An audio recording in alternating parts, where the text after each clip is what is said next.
Arantxa Zabalegi Irizar, zarauztarra naiz, da jaio nintzen el 21 de diciembre de 1947.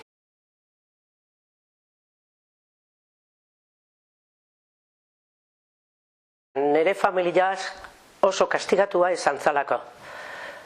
Gure itxia, gerra denboran, rekisatu egin zuen eta jarri zuen los servicios sociales.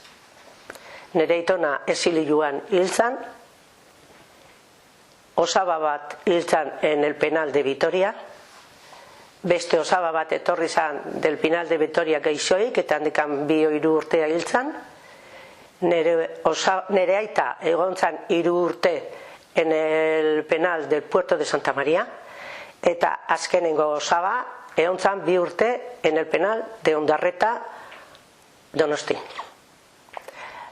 Gure itxian beti giru esan da nazionalista, ez oso nazionalista. Eta alatare gure aitak eta nola asko sufritu zuen, oso gutxitan hitz egiten zuen gerrataz.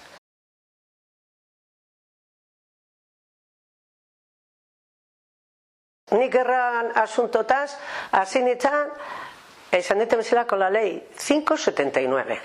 Eta hori esan zen, ni lehenbiziko elezio municipaletan erten nintzen zinegotzia. Eta gero hasi nintzen con la ley 3784. Hori izan, los que tuvieron una graduación militar, gerra denboran. Eta gero lege hori bukatu zanean, azaldu zen, beste madrikua, eta da un dekreto zenbakia ez naiz gogoratzen. Azkenengoa esan zen, 2002an, Madrazona. Hay un archivo importantísimo en el Tribunal de Cuentas, baina lan egin behar da. En el juzgado de Eibar hay unos archivos también buenos. Lo que pasa es que hay que hacer un trabajo de elefante. Ley 579, bueno, balortu benun. Ni gaina nota joazema lagundu zin, vale, aquello fue bien. Asalten da beste legia, que se podía haber hecho un trabajo, y teníamos la mitad de la memoria histórica. Bueno, empieza la otra ley, la de las cárceles. Fíjate qué momento importante, que sacas todos los que estuvieron en la cárcel durante 3 años. Eta gaina Felipe Gonzálezek sartu ginean lehenbiziko legian ordena eman zuen que se abrieran todos los archivos, Zatikan penales, gogoratzen, nik esaten du, vamos a sacar de penales. Nik idatzi nire itakin da nire osabakin, baina gogoratzen baldin mazazte, Felipe Gonzálezek eta bek, y Josianian al poder, intzuen azan, cerrar los penales, y no podían utilizarse para nada, de nada, de nada, de nada. Bueno, todos los que estuvieron 3 años en establecimiento penitenciario. Luego viene Madrazo. Bueno, y aunque hemen jarri duen da guria dan legia, y sale también de pena.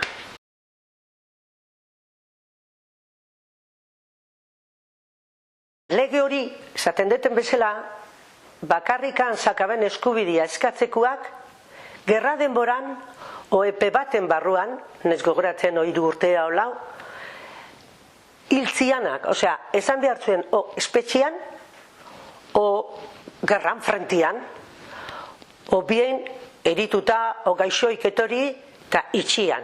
Baina esan behar zuen, bati bat, gerrako motibo bateatekan. Duan izerrekin topatu nintzen hemen, zarautzen. Topatu nintzen zarauzko alargun batzukin, baina kanpotar jendeakin eba izatikan hemen estremeño asko zeon. Eta dago, ja daude, hemen ja dezentatuta, eta ja semia alabak eta. Eta problema zan, karo, alarguntasun bat kobratzeko, zuk justifikatu behar dezu zure senarra hilda dagoela. Hortze pasatzen zan. Emakumea bek itzakaben zertifikado de defunción gizonana, zatikan asko desagertu egintzian frentian, orduan ezin zan justifikatu hilda zegoela.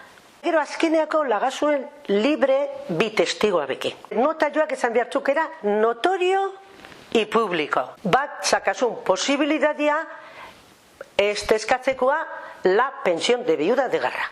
Zertikan, alargun horiek, inorrek ezintzun kobratu pentsio bat, ezintzuelako akreditatu ziala alargunak.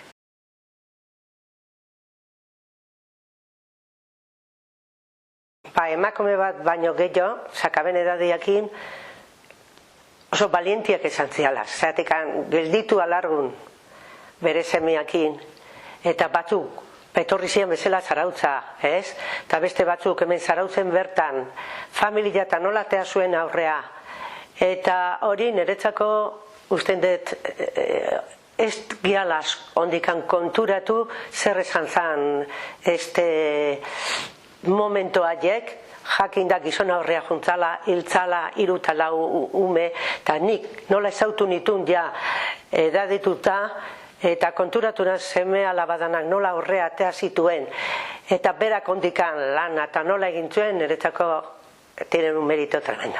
Son invidiables, esaten da bezala. Yo la única pena de Acátena de todo lo que yo he intervenido, pero fue lo mal que se ha llevado y que mucha más gente podía haber cobrado y podía haber tenido satisfacción que no ha tenido. Ene Zarauz maite nere abes laguna, kantuz datorkizu tainbait maite zaituna, aintzera kutuna, garbi eta txukuna, gure alaitasuna.